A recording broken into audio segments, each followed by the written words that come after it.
Well, good evening, everyone, and welcome to Live with the Louhs. It is such a pleasure to have you all tuning in to our show.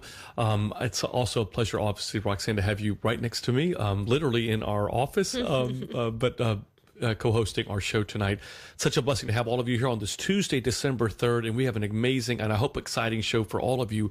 But if you're new to Live with the Louhs, I just want to kind of share with you that this is a show that Roxanne and I kind of just, it's really been a dream that we feel that God has put on the inside of us that would help people merge both faith and psychology to kind of guide all of us in our walk of faith. Roxanne's a psychologist, and obviously I'm a priest here in Jacksonville, and we've kind of just merged our ministries in a number of different facets. This show is one of them, to simply kind of give people practical Christianity. So we hope and pray that as you listen to our show tonight, that it helps you in your own walk of faith. And if it does, we do encourage you to share it with your friends and your family. We also invite you to stay connected to us all throughout the week. We are on all the different social media platforms. We're on Facebook, Twitter, Instagram, and YouTube, all under the headings of our last name, the Louhs, and that's Louhs.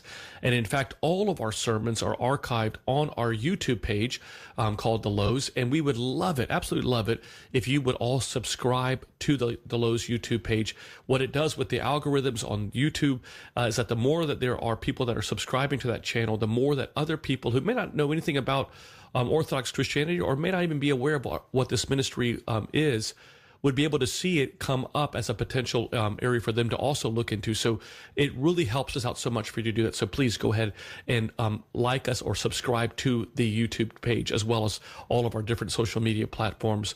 We also, I know that this is the Christmas season, and many of us are looking for a gift to give. And obviously, we know that the greatest gift came on December 25th. The greatest gift is our Savior, Jesus Christ. And as St. Paul says, it's the most indescribable gift. But sometimes we also look for ways that we can just kind of emulate that in what we give other people. And why not give a gift that helps people in their walk of faith, that helps them grow closer to this indescribable gift of our Savior Christ? And so we have, there are countless books on ancient faith that I would recommend, that are books that have inspired us in our walk of faith. So I would encourage you, definitely go to store.ancientfaith.com. Look at all the different books that are there. These are great stocking stuffers, but more importantly, they're things that help people to remind us what is the true reason for the season. We obviously have two of our books there that we would love for you to support as well. The first book is Renewing You, a Priest, a Psychologist, and a Plan. That covers 8 of the biggest topics that we see as a priest and psychologist. That has been a tremendous hit, and for people that have read it, it's just been, Roxanne, I think it's such been a blessing to us, because we wrote this book in response to our fathers who were diagnosed with cancer and later would go to be with the Lord about 8 months from each other. And it's just been such a tremendous response. And then our most recent book, 6 Hours, 7 Lessons, came out this year, actually. And it is a book that chronicles the 7 statements that Christ makes on the darkest day of his life over a 6-hour period. That's why we call it 6 Hours, 7 Lessons. And if you know someone that's going through a difficult or dark time, or maybe you're just wanting to be prepared to what to expect, check out this book, 6 Hours, 7 Lessons. So it's all about when life falls apart. And again, both of these books and many other great books you'll find at store.ancientfaith.com. As always, during our shows, we'd love to hear from you. We love the conversation. So call us if you've got a question or a comment at 1-855-237-2346. That's 1-855-237-2346.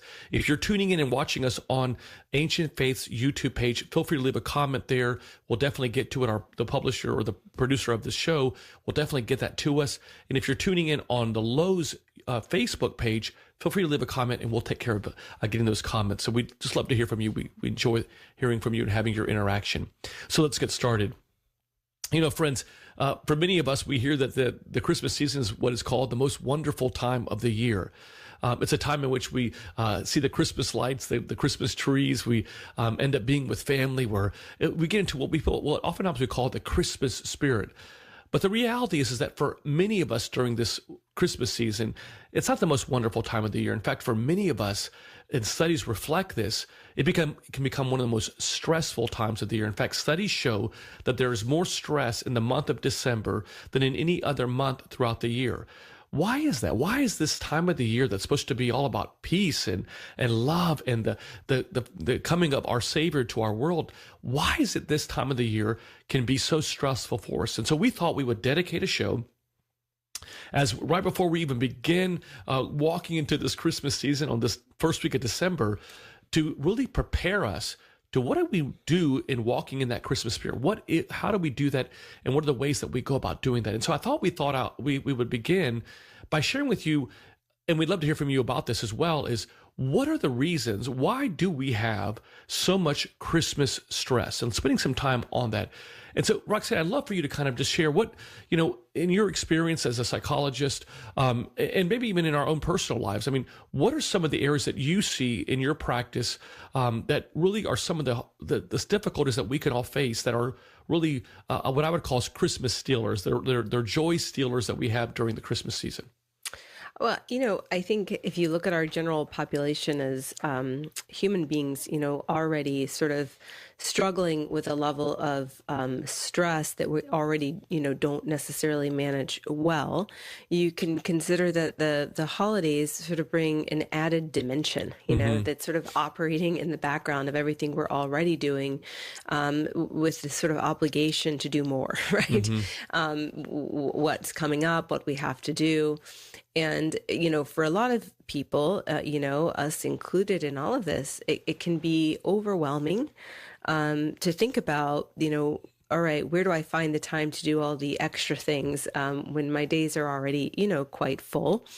And, I think, for many others, so it's this sort of physical or mental exhaustion and fatigue that sets in, and even thinking about, all of that when we're trying to do too much and we're not taking sufficient breaks to renew and recover. I think this is also a time where we neglect our physical health. Not only are most of us, attending more gatherings and parties than normal, most of us are not eating in the same ways that we normally would. We're skipping out on routine parts of our self-care, where we just don't have time to go, to the gym or to go on that walk. And although most of us really, enjoy, some level of social interaction, it really has to be balanced with enough, downtime, where we kind of reset and rebuffer.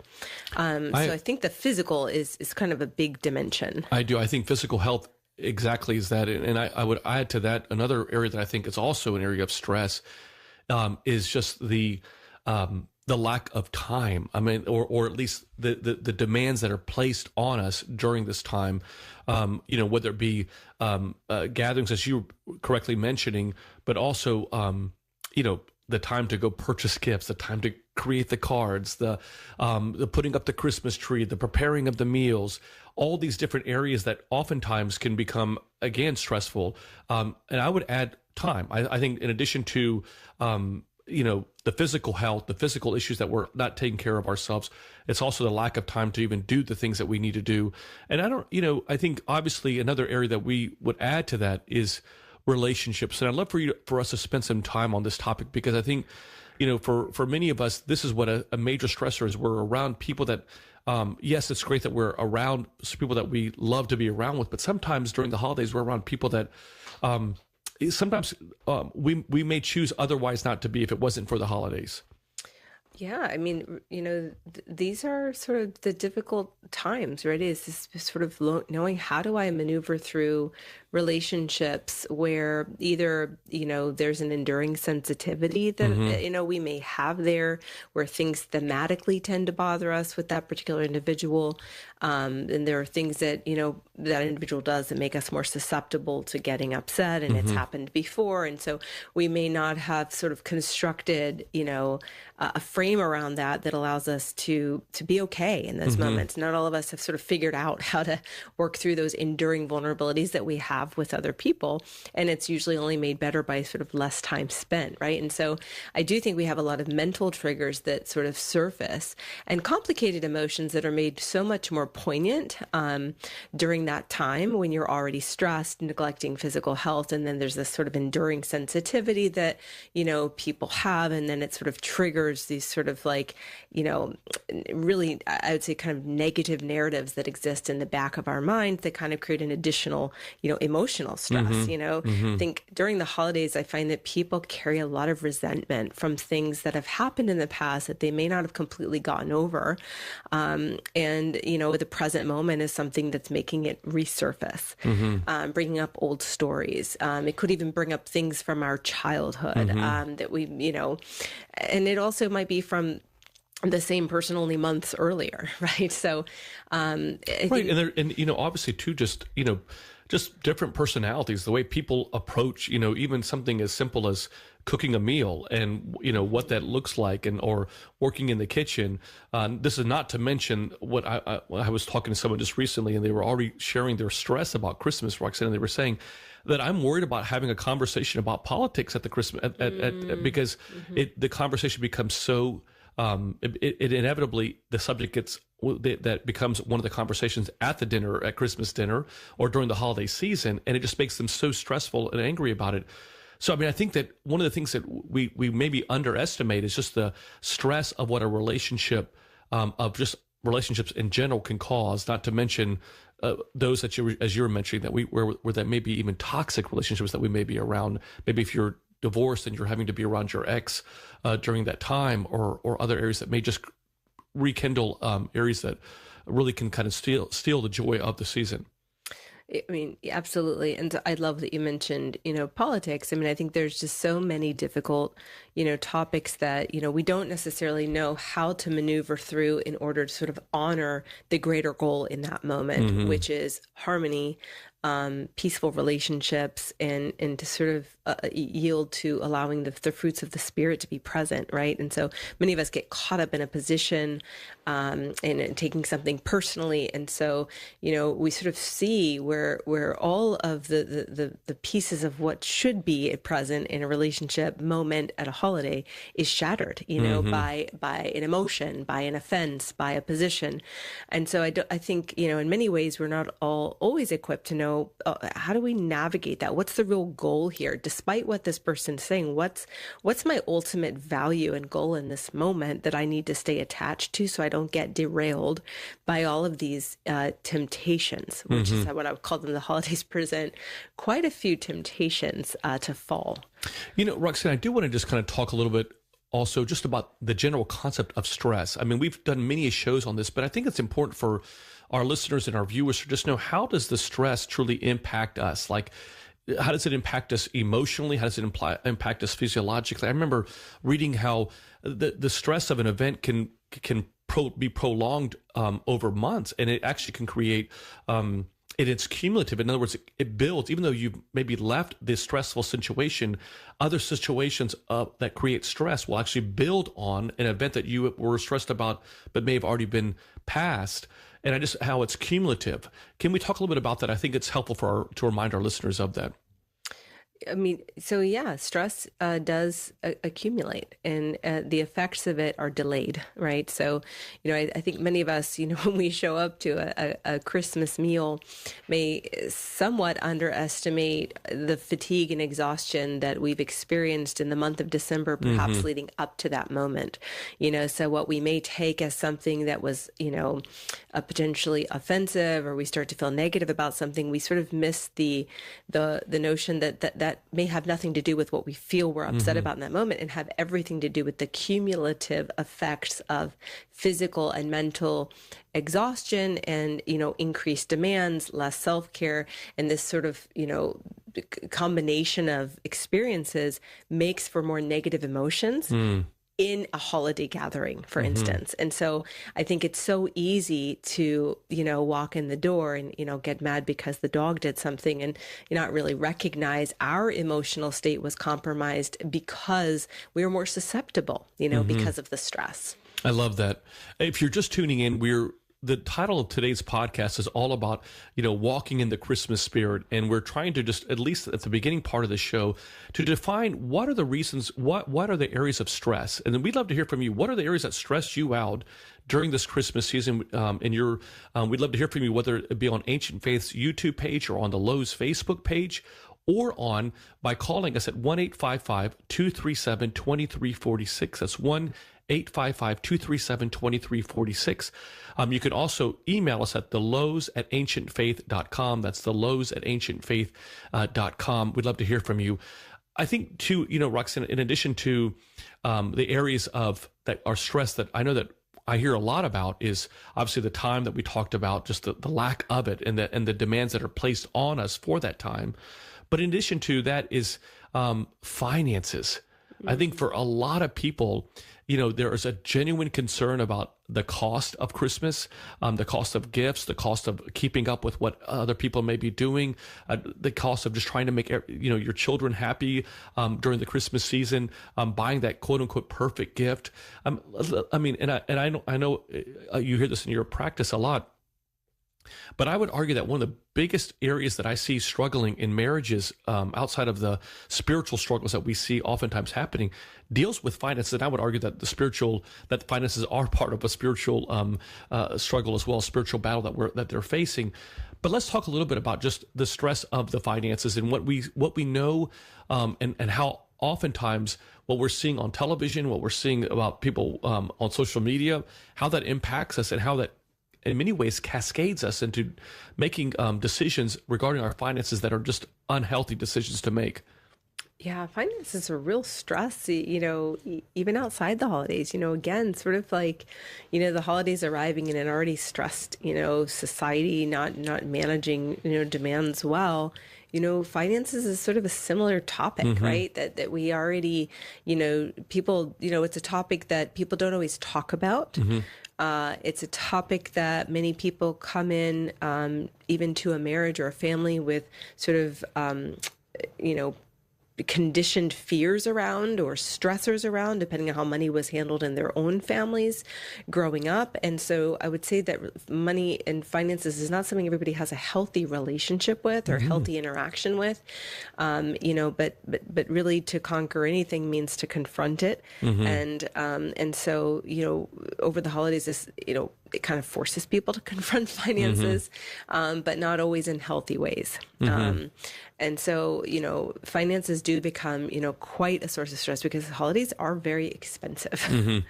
Absolutely. Well, and I think that, the unfortunate thing is that we oftentimes allow our feelings to lead us in our purchases as opposed to the choices that we have, and we'll talk about that in the second half of the show. I also want to spend a little bit, Roxanne, we've talked about just the demands of our time, the finances, the relationships as areas of stress. But I think we cannot dismiss the power of our thoughts, and just the racing of our thoughts that we have during this season, whether it be the thoughts of being with that person or being with an individual, or the thoughts of maybe something in the past that's happened to us, or maybe the fact that losing a loved one this past year and it's making it also an area of stress.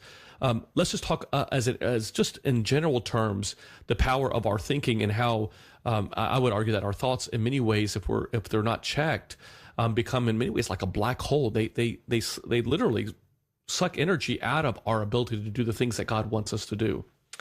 Yeah, I think the holidays really bombard us with images of, what a perfect holiday looks like, what a happy family looks like, and I think it's easy, to start, feeling envious of everything that's, people seem to have that we don't, because no family is problem free. And I think that at times, our thoughts can kind of go south really quick because we're bombarded with so many, images. Historically those images, create just a lot of negative thoughts. And I think like old patterns in relationships create a lot of negative thoughts. And so it's something that I think, when we're less busy, we have more time to self-reflect, right? We have more time to catch ourselves and to notice, hey, I'm feeling a bit off. What's going on there? And we're more willing to be a bit discerning with where our negativity may be coming from amidst the holidays.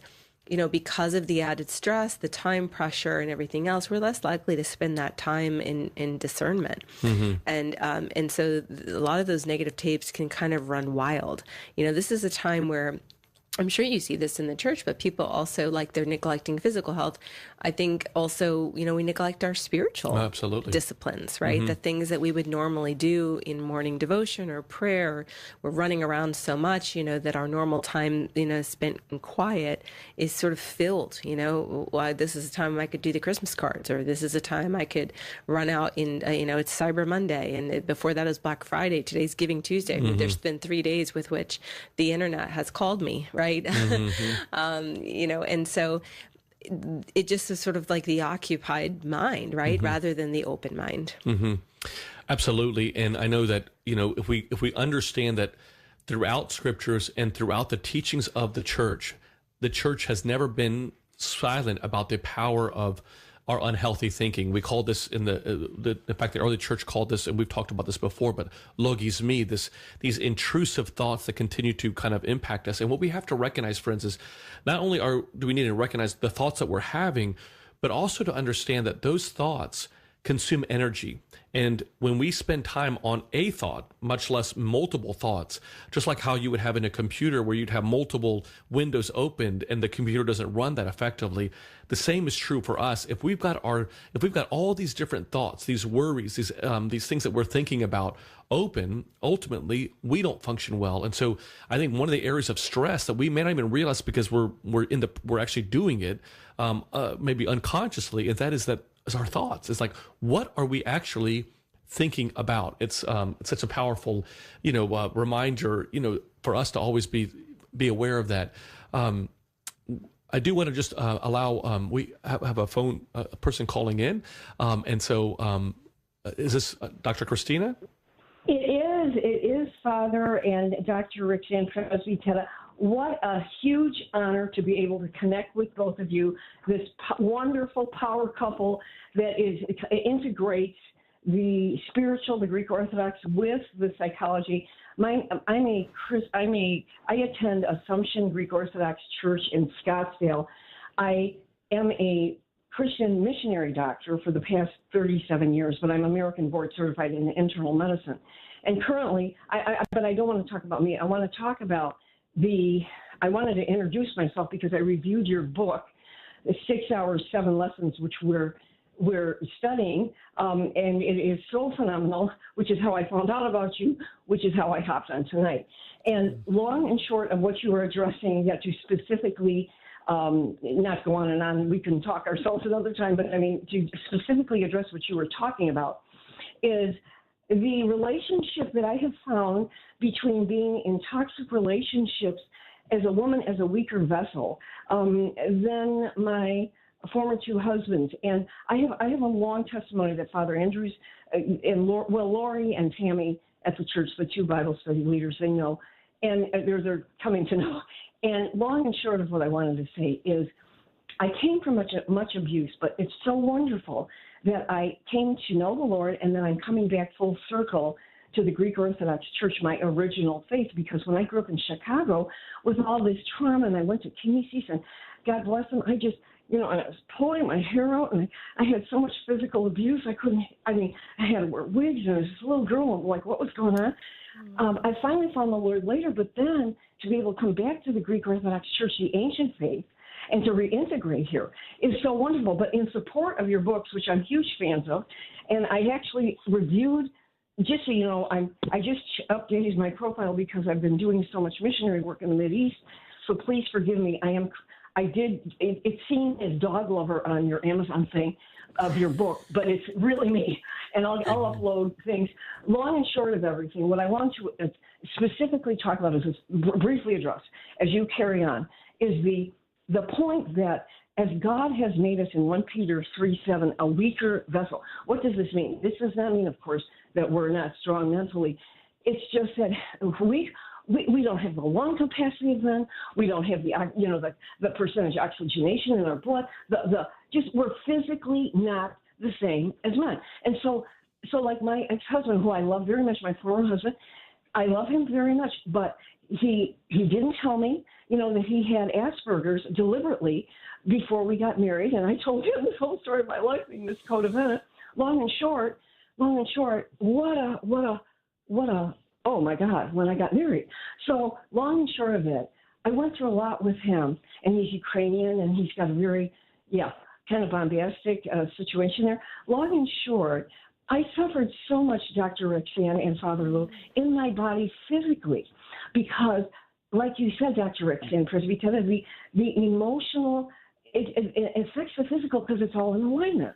Now, if I may just add one more thing. I went through a lot. I mean, there's a lot to my testimony that I'm going to be given at the church another time. That's beside the point.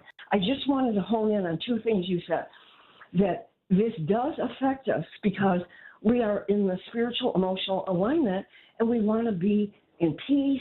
We want to be in harmony most of the time as much as we can in this world, and that's so critical. And so what you both are doing, I celebrate. I can't tell you, the minute I get off the phone and I hear the rest of your thing, your podcast, I am going to do an email blast to the people at my church at Scottsdale and tell Lori and Tammy how powerful it is that they I want to listen to you.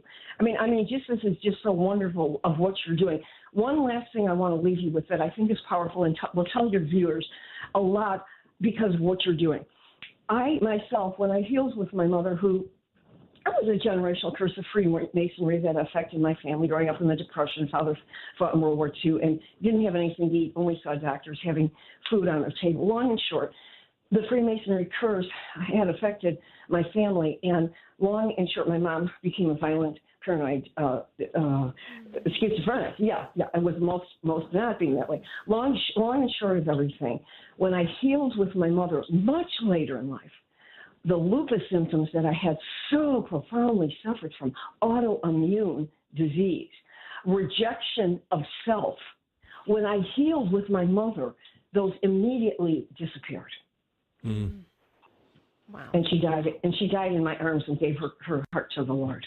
And that's all I wanted to say. And I just want to thank you and bless you. And we'll stay in touch because I just cannot thank God enough for what you're doing. Well, please give our love to everyone in Scottsdale, and to Father and to the community. I'm glad that they're reading the book, and we are grateful, Dr. Christina, for your comments. And I do want to kind of bring up, Roxanne, about this, the idea that of just how powerful it is that when we're during the holiday season, during these relationships that we are interacting with, sometimes we may have a problem with an in-law or maybe a cousin, but there's also this, as Christina's mentioning, going around or being around people that were extremely toxic or unhealthy. My heart, last year we did a show dedicated to those who were divorced and in the Christmas season. So just if you want to go back and listen to one of our previous podcasts, if you are divorced or separating and you're kind of wondering, how do you navigate that? We have a show totally dedicated to that. But I do think that that's so important, Roxanne, that we do highlight that for people that's a major stressor in general, is just relationships with, we are all different. Absolutely. I mean, many people have, difficult family members and complicated relationships and, horrific pasts. And, those all, individually create specific triggers that spark really unacceptable behaviors and all sorts of complex emotions, within us. And I think, at times, especially at the holidays, I talk a lot with my clients about, not necessarily physical boundaries. I mean, we often hear physical boundaries, where we learn to say no, or we don't, go places that we don't, necessarily want to be. But more often than not, realistically in family situations, it's not always a physical boundary that can be set, but is an emotional one, exactly. Right? And that relates to sort of knowing what our, personal, emotional needs are, and where we should or can share feelings and where we don't, and what kind of energy we pick up on around others, and, what kind of details we're willing or not willing to share with our life, and what we're willing to internalize that comes from other people. And I think so often, as we sort of study our relationships and we start to know where they're healthy, where they're not, there's this sort of invisible, wall that we kind of have to create around ourselves in order to have a level of peace and harmony in a family setting where there's somebody whom we know at some point is going to say or do something that reminds us of the pain that they have inflicted on us in the past. Exactly. And so and it takes, I would say real work and healing to really learn how to do this, well. And we're going to give them some helpful tips on that, exactly on boundaries. That's actually, we're going to take a quick break because we're up against the break, Roxanne. But on the other side of this break, friends, we're going to share with you what we have put together as these 10 tips to walk through the Christmas spirit, walk with the Christmas spirit. So get out a pen and paper, get ready to write these things down, because we're going to share with you some ways that you can truly journey through this Christmas season and remember what the reason is for the season. So stay right with us here on Live with the Louhs.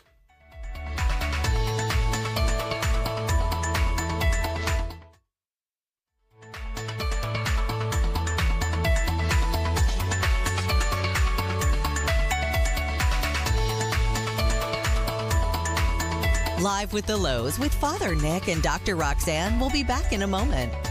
Give them a call at 855-237-2346. That's 855-AF-RADIO. They would love to hear from you.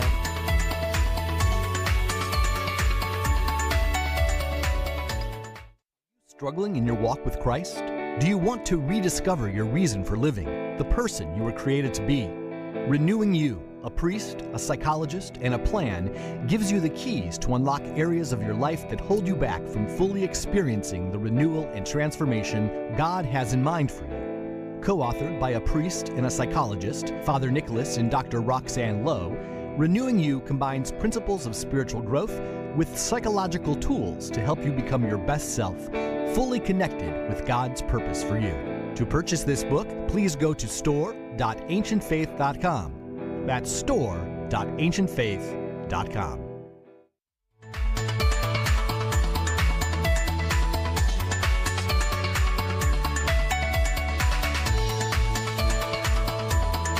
We're back with Live with the Louhs and Father Nick and Dr. Roxanne. Do you have a question for the Louhs? Call in now at 855-237-2346. That's 855-AF-RADIO. Here once again is Father Nick and Dr. Roxanne. Well, welcome back, everyone, to Live with the Louhs. We are so grateful that you're joining us on this Tuesday, December 3rd, and we have been talking about the theme of tonight's show is all about walking with the Christmas spirit. And I don't know about all of you, but I love this time of the year. But it is also, as we know, is oftentimes one of the most difficult and stressful times of the year. And so the very first half of this show, we really spent a great deal of time just kind of identifying some of the areas of stress that we can all experience during the holiday season, during this Christmas season. But now we want to shift, and we want to give you some very practical ways that you and I can all work towards walking that Christmas spirit, remembering that Christ is born, that we need to glorify him, as the hymn of our church says. And how do we do that? And so get out a pen and paper. This may be very helpful for you, and I'm sure it may be helpful for some people that are in your life.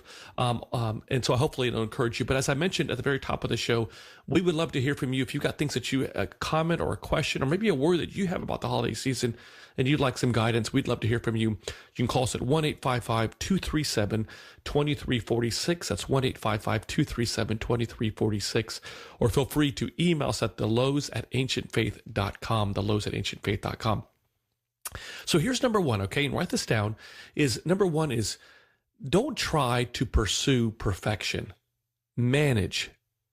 In other words, and for many of us, what I mean by that is manage the expectations of Christmas. Sometimes this is probably one of the areas that we see that causes so many problems, not only in our own personal walk of faith, but also in relationships, is in the expectations. So we have to pursue, we have to stop trying to pursue that everything's going to be perfect, that there's going to be all these beautiful gifts under the Christmas tree, that the weather is going to be great, that everything is going to be going perfect. Because oftentimes when we set ourselves up to that, first of all, we're kind of losing what the real purpose of the season is, which is a major thing to talk about, which we will in a few moments. But not only are we doing that, we're allowing ourselves to set ourselves for sure defeat. We're allowing ourselves to truly allow ourselves to miss the true joy that God wants us to have during this Christmas season. And so what I would just tell you, number one, is just stop trying to pursue perfection when it comes to the Christmas season. Yeah, right. The perfect meal, the perfect tree, right, the perfect gift that made that person just feel so loved and valued, or even just the perfect mood. I think sometimes what I hear in January is how bummed somebody was because the expectation was the kids were going to be in a great mood. Nobody was going to poke or jab each other.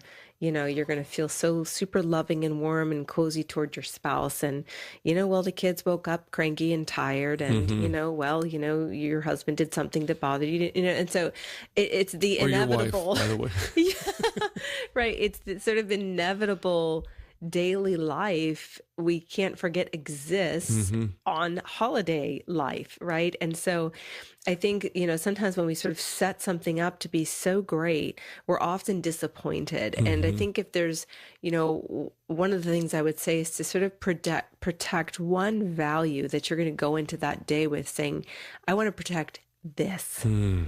I want to protect this one thing. You know, for me, you know, that's often, you know, the harmony or connection emotionally in relationships, you know, that's with our kids, with each other. Like, to me, that's what's so important. And so if I start to feel a disconnect, you know, that's something I would really work to want to protect or sort of try to move the needle with. Right. And so, but everything else, you know, it's going to be okay if everything else doesn't quite go, you know, as planned.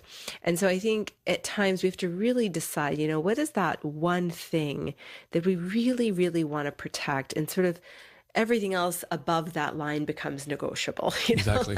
I'm the same way. You know, I think about, you know, what we've been doing for the 20, you know, my gosh, Roxanne, you know, we've been married for, you know, 21 years, you know, what we've been doing for 21 years, I think about, like, for me, I don't really get so caught up in the gifts. And you know that I really, that's secondary to me. But I love listening to our children running down the stairs with the Christmas music playing and with the fireplace going. Even though at times it's like 75 degrees here in Florida on a Christmas day, but that's a whole other story. But I just love to hear that. And I love what you were sharing, that the beauty of just that harmony. And for me, I feel the same way. That one thing for me is just that I just yearn to see is just hearing their steps. And now that our children are much older, they're 17 and 15 years old, we don't necessarily see the pitter patter anymore. We kind of hear the stomping as they come down the stairs. But the beauty of just having that and seeing that and hearing that to me is so special. So I think for me, and I think that's so wise, is just to be able to manage what are the areas that, what is the one thing that we really want to make sure happening? Because not everything that we're trying to do is going to happen. There's going to be something that's going to happen that we did not want to happen.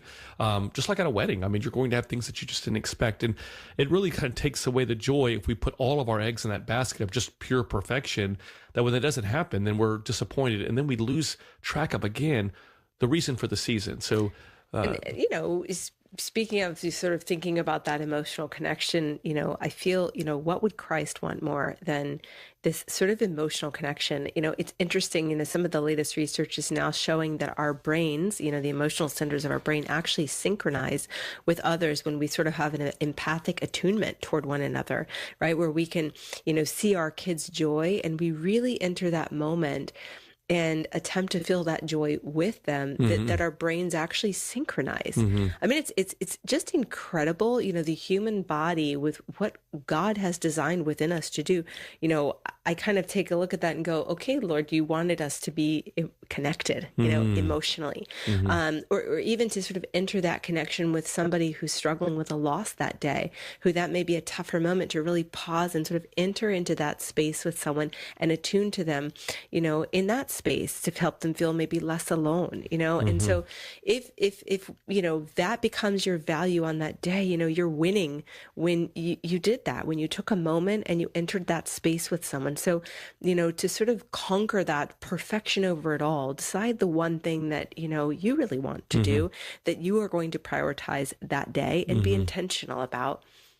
I do. I love that. And I love the fact that one of the things that I think that we've been so non-negotiable on, if you will, is that, you know, we wake up in the morning on before liturgy and we just read the nativity story. It's become part of our family tradition to do that and to remind all of us about really the Christmas season. And it really centers us about this joy that Christ has given us in his birth. So that's number one. Number one is don't try to pursue perfection. Here's number two.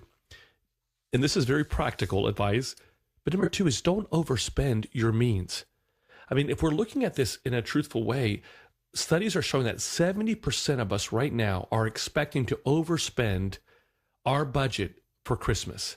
So we are allowing the financial stress to kind of create a stress for us. And we mentioned at the top of the show that finances are oftentimes an area of stress. So we're creating an unrealistic expectation that we think that more is better, and that when we spend more, that we're going to be doing that more. But what we don't realize is that stress, not only in December, is impacted by the finances, but also when those bills come to be paid in January.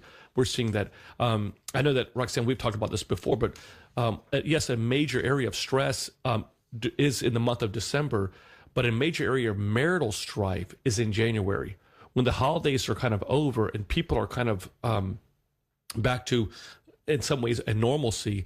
With issues of finances are areas that kind of just in many ways rekindle old wounds or struggles that they've had in a marriage, bring them to the forefront. And so I would tell all of us that we need to make sure that don't overspend your means. Spend with what is important. And let me add one additional thing to this. When spending, look for ways to spend that make an eternal difference. In other words, getting a gift that I know that today, and we don't just to highlight ourselves, but one thing that we've been very adamant about with our books, both Renewing You and 6 Hours, 7 Lessons, is making sure that the proceeds from these books go to things that live on far after we have gone on. So today we sent checks to different outreach ministries and organizations. We sent a large check to the American Cancer Society in honor of our dads. But I really would remind all of us that when you do spend, make sure that you're spending money, whether it be in your church, whether it be even giving a contribution to Ancient Faith, but giving that makes an eternal difference, I think would be so powerful as well.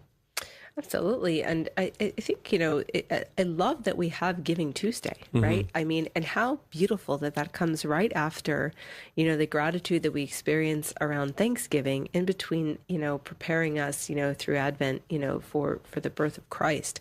But I do think, talking about that with our kids is also important when you think about how do we give, even giving, toward experiences that, allow connection, that allow physical care to take place in someone's life who may struggle with that.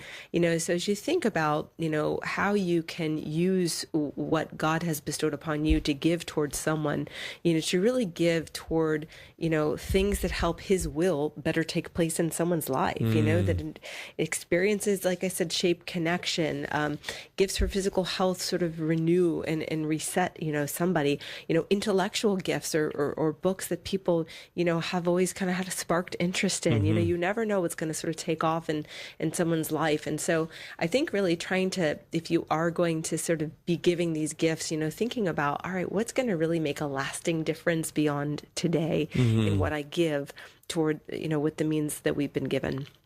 Love that. So number one, don't try to pursue perfection. Number two is don't overspend your means and give to things that actually make an eternal difference. Number three, and this is what we talked about a little bit earlier, it's so important, is set boundaries in relationships. And this is so important, friends. There needs to be an internal boundary. In other words, what thoughts I allow to come into my mind, how I let people occupy space in my mind. There's that internal boundary that we're asking you all to have, but also an external boundary, a boundary that you have with other people. Now, let's be honest, at times you may not be able to create a physical boundary, especially at the holiday season, during the Christmas season, with people that may frustrate you or may that you may not get along with at all. What we're encouraging you to do is although you may not be able to control the space that you have with them, you can control how much space they have within you. In other words, I oftentimes think about our brains almost like a hotel, Roxanne, where, it's how many rooms you let them occupy in your home. And so when you allow someone to come into your mind, into that hotel of your mind, you allow them to occupy space. And if you're allowing them to occupy space with you, they have power then in you. And they end up impacting your spiritual life. They can impact in the way in which your walk with Christ is, how you are following Christ and His teachings, as we mentioned, or the fruits of the Spirit. But also it can impact your relationship with your other family members, what your husband didn't or did do with the mother-in-law, or, whatever, those kind of situations that oftentimes can trigger arguments. So the challenge for you is, number three, is setting boundaries internally. Like, how much space am I going to allow someone to occupy in my mind, and then externally as well. Right. And so, I love 1 Timothy 2, verses 23 and 24. It says, don't have anything to do with foolish and stupid arguments, because you know that they produce quarrels. And the Lord's servant must not be quarrelsome, but must be kind to everyone, able to teach, and never resentful. And if all of us this holiday season can just simmer in that and meditate on those words, the wisdom that sort of shines forth for me when I read that, it's, so clear that, Christ's goal for all of us, despite people's struggles, despite people's difficult personalities, despite people's, lack of tools to know how to engage well, and keep in mind, everyone has had a different story that has led them up to that moment that likely did not involve you. And so what you're now seeing from them that has been difficult or upsetting came from a story that existed in their life. And so I think, in those moments, we really, the idea is, not that we're sort of making room for inappropriate behavior, but we're just saying, hey, I'm not going to participate with that in a way that, brings me into that and makes it worse. I can't also recognize I can't change people. I'm not here to change another individual, but I'm here to sort of interact with that individual in a way that, doesn't, make it more toxic, put fuel on the fire, escalate me, make me sort of resentful or bitter in my mind, because again, those bitter roots, those bitter seeds, sort of that's what kind of leads to, unforgiveness down the road. And so we sort of have to watch what's taking place within our own minds as we exist amidst individuals in our lives that are more challenging. I love that, Roxanne. Excellent. Number 4 is, I would say, set healthy expectations about the number of gifts you're going to give your children during Christmas. I think one of the most difficult, statements that we can oftentimes share with our children is that, we'll just have to see what you're going to get at Christmas. And what ends up happening is when we tell them, like, we'll just have to wait and see what you're going to get. In some ways, we can be sharing with our children this expectation that they're going to have at Christmas, which creates anxiety for us in doing that. And so I think that for us is that, when we're talking to our children about Christmas, and when we're discussing with them, that it's so important that we remind them that, we often do this with our little children when they were much younger, is that Jesus only got a couple of gifts at Christmas. He got 3 gifts from the wise men. But the reality is that, and it's his birthday, but just reminding them that it's not just about the gifts, because I think it's so easy in this consumer-driven, really, society that we're living in, for our children, and I would argue even sometimes us, to be focused on the number of gifts that I'm going to be given. And I think it's an unhealthy thing to believe in, to fall into, and it for a lot of us, it can create unhealthy anxiety that really keeps us off track of what Christmas is all about. Number 5, I would say too, is that appreciate the simple and the free. And what I mean by that, friends, is that, not everything that we have to have at Christmas costs money. There's something powerful about having a conversation with a grandparent, or I love when you do this, Roxanne, every year, and I love watching this, is just making cookies with the kids.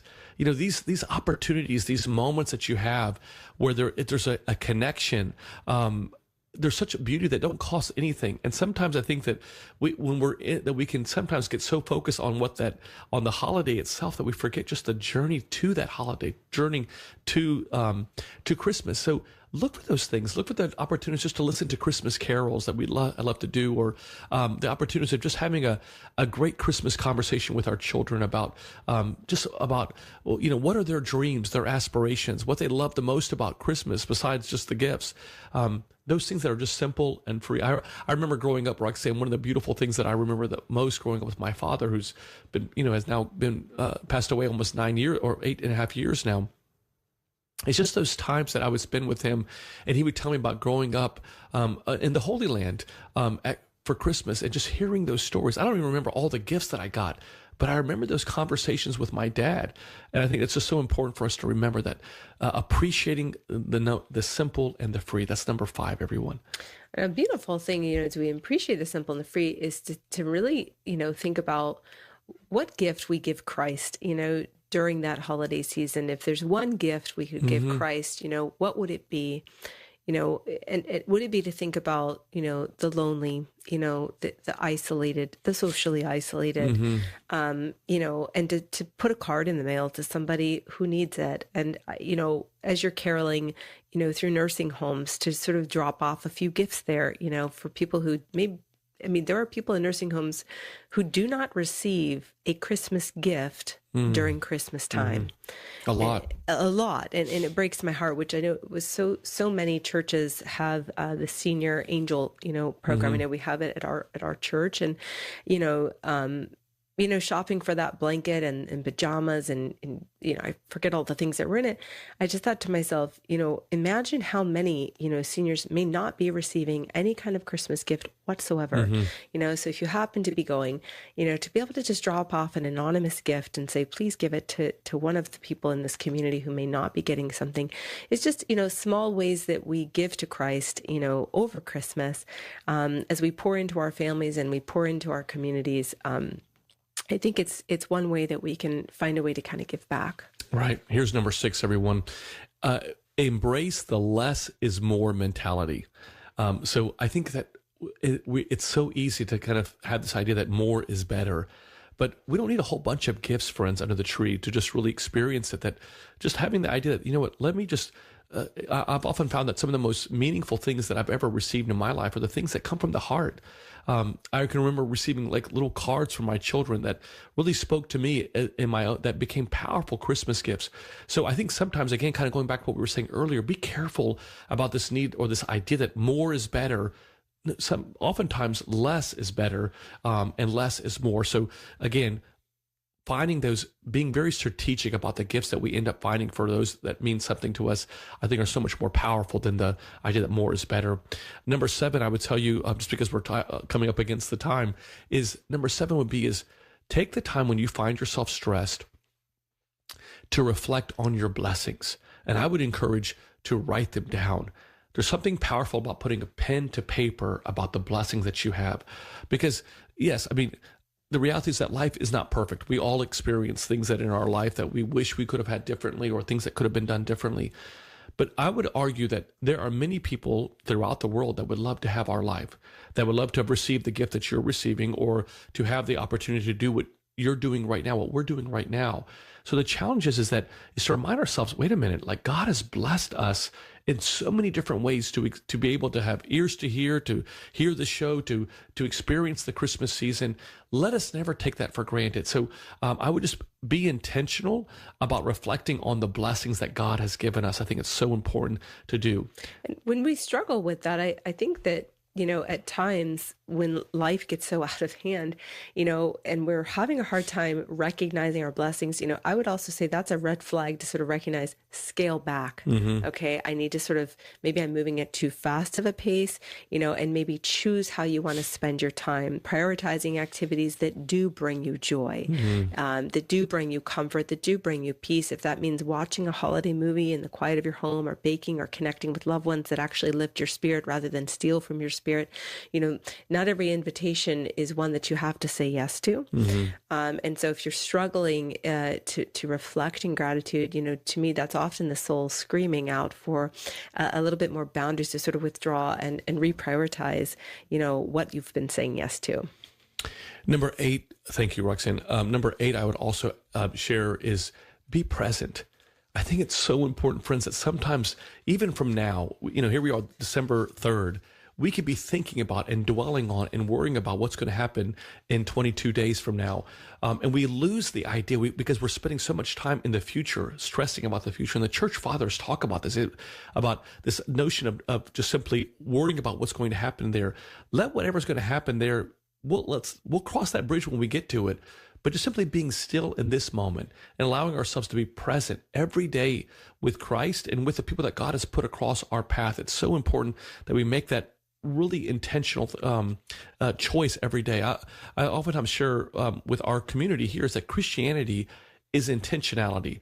We have to be intentional about it every day. And so as the Bible says, be still and know that I'm God, I would argue the same thing, that during this Christmas time, it's even more important to be present.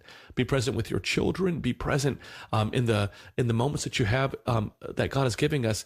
And whatever's stressing you out right now, deal with that later. In other words, it may not ever even happen, but you're wasting time now on something that may or may not happen in the future, and you're stealing the joy that God is giving us in this gift of today.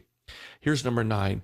And this is so important for those of you that have events to go to, whether it be work parties, whether it be events that you're going to, and that is practice moderation. Yeah, during the hustle and bustle of the holidays, I do feel like moderation goes out the window. We do have to take breaks. We do have to balance our, extroverted time with our introverted time, right? We do have to practice, external pressures with spiritual renewal. We do have to stick to our routines and maintain some sort of level of rhythm in our life that keeps us healthy, holy, and whole. And I do think we have to, pause to practice a little bit of mindfulness, right? To take a few moments each day to check in with, how am I actually doing today? What is it that I'm feeling? What is it that I'm experiencing? Because to truly be present as in the step prior, we can't have things, spinning around that we're not acknowledging, right? But it takes prioritizing those pauses to sort of dive into that intentionally so that it doesn't bleed into every other moment that is attempting to exist in relation to other people.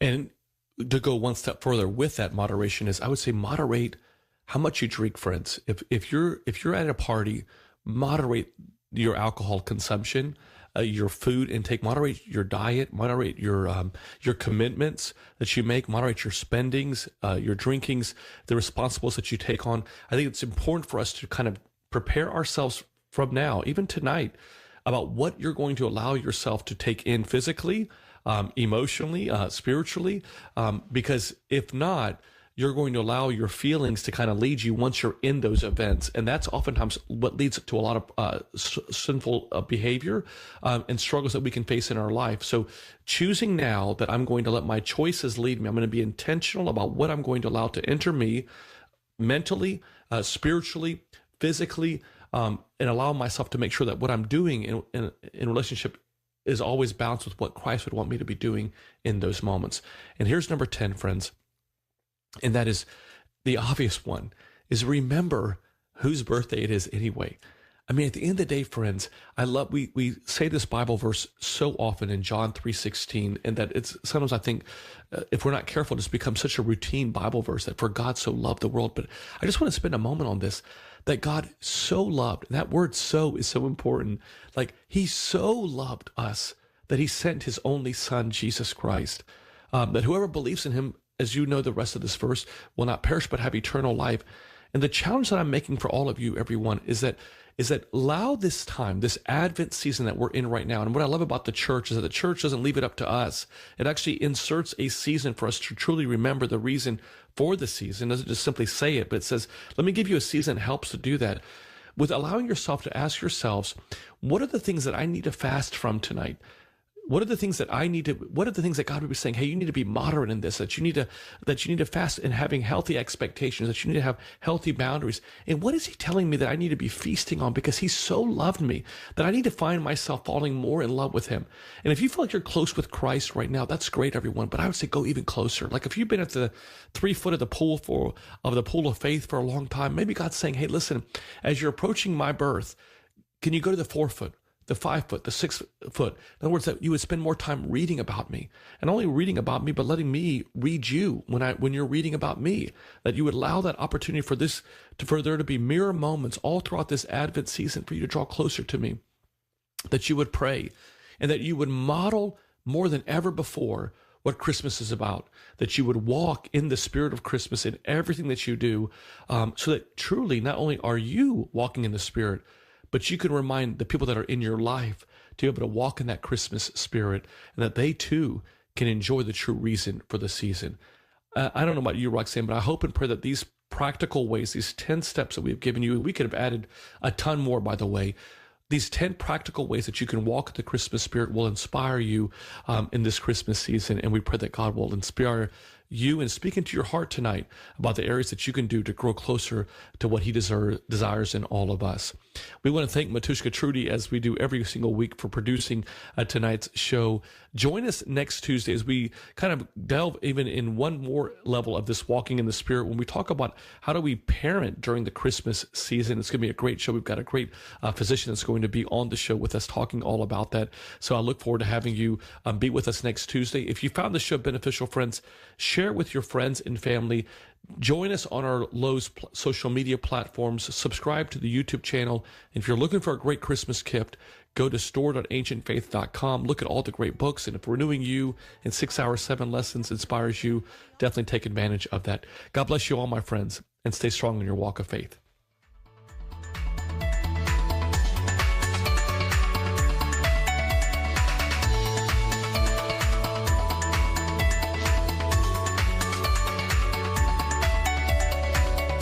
Father Nick and Dr. Roxanne are the authors of their books Renewing You, a priest, a psychologist, and a plan, and 6 Hours, 7 Lessons, How Christ's Light Transcends Our Darkness, which can be purchased at store.ancientfaith.com. Their daily inspirational messages can be found at thelouhs.com/subscribe. Be sure also to search for The Louhs on Facebook, Twitter, Instagram, and YouTube. Live with the Louhs is a listener-supported presentation of Ancient Faith Radio.